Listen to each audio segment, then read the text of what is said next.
fait quoi? Et qui on croit dans toutes ces histoires-là? On a d'un côté la Fed qui agit et qui dit voilà, donc n'ayez crainte. Et puis de l'autre côté, on a Jérôme Powell dans une audition au Sénat qui met en garde contre les incertitudes significatives. On a Philippe de Sertine, par exemple, qui essaye de faire la synthèse. Il nous dit l'automne économique sera noir, mais le cauchemar sera temporaire. Justement, on se dit quoi là à 5000 points quasiment, Julien? Qu'il est trop tard pour investir maintenant? Il s'agit de ce dont on parle avec Philippe, chacun avec notre point de vue. Il s'agit vraiment d'interprétation, de lecture avec nos clés. La mienne, c'est la finance comportementale. Je resterai sur ce thème. Une des choses qui a été découverte depuis 20 ans, c'est la capacité des individus à prendre des décisions peu rationnelles, notamment des décisions liées à la peur, à la panique, parfois aussi à l'avidité. Donc prendre des décisions patrimoniales, financières majeures dans ce contexte, ça me semble être un peu dangereux. Et quand je dis ça, c'est valable pour tout individu.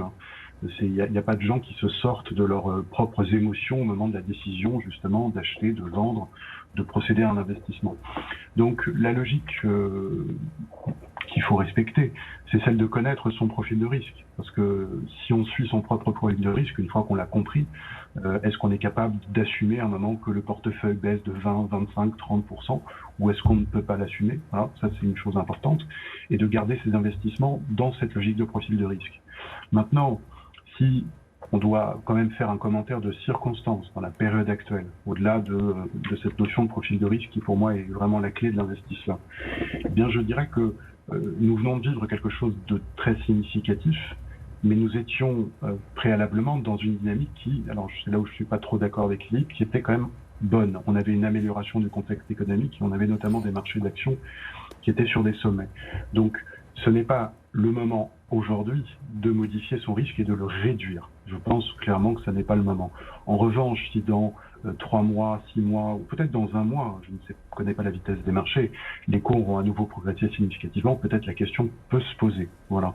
Mais aujourd'hui, c'est pas une période, je crois, si on raisonne à moyen terme, pour réduire son risque. Évidemment, sauf si on a pris trop de risques, parce qu'on justement on a succombé d'une certaine manière à l'avidité, par exemple l'an dernier. Voilà. Le plus important, je reviens sur ce point qui est clé, c'est de bien maîtriser son émotion, de ne pas succomber à l'avidité, de ne pas craquer dans la panique, puisque on sait que les marchés financiers vivent depuis toujours de ces mouvements extrêmement brusques et de ces reprises parfois spectaculaires comme on a en ce moment. Qui croire alors? Le Jérôme Powell qui inonde le marché et que vous pointiez du doigt en début de propos, ou le Jérôme Powell qui, devant la commission des affaires bancaires du Sénat, nous dit j'ai des doutes? Oui, mais je l'ai suivi hier, son allocution. J'ai écouté les questions qui lui étaient posées à distance. Donc, promesse de taux zéro. Plus 100 directement sur le Dow Jones en quelques secondes. Nous apporterons tout le soutien nécessaire. Ça continue de pulser. On va au-delà des 26 400.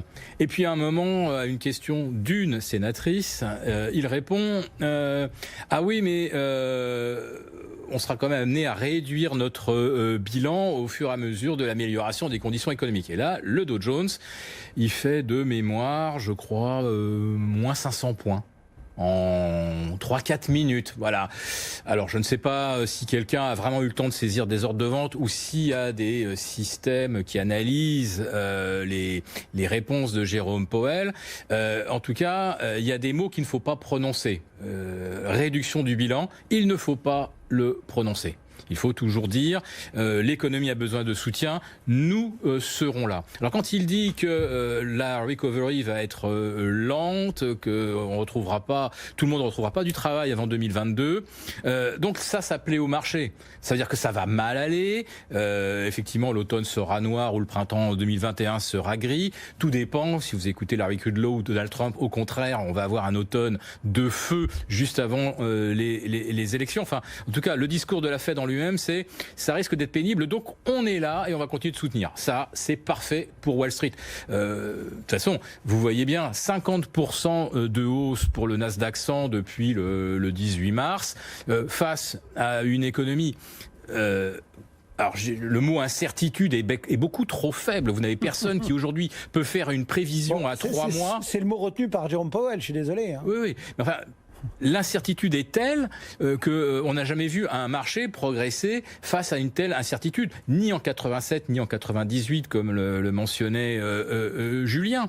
Et puis moi, je dois dire que j'admire ce qu'il fait parce que aujourd'hui, analyser la psychologie, entre guillemets, ou le comportement du marché, aujourd'hui, ça se résume, comme je le disais, à analyser le discours de Jérôme Powell. Hier, je le suivais en direct, et en fonction des réponses qu'il faisait, je voyais plus 50 sur le Dow Jones, moins 100, plus 150, moins 500. Et en voyant ce débat, vous dites quoi, qu'il est trop tard pour investir aujourd'hui sur les 5000, ou que, comme vous le disiez tout à l'heure, de toute façon, la tendance est notre amie et ça ne peut que monter? Sérieusement, quand vous achetez le CAC même à 4005 ou le S&P à 3000 ou le Dow Jones à 25000, vous n'investissez pas, vous spéculez. Vous spéculez sur le fait que la Fed va soutenir, que la Fed va intervenir dès que le marché perd 3 ou 4%. C'est de la spéculation pure. Un ancien patron de la Fed était interviewé hier sur CNBC. Il expliquait aujourd'hui... ce que font les gens en bourse, c'est pas de l'investissement, c'est du pur gambling. C'est Las Vegas.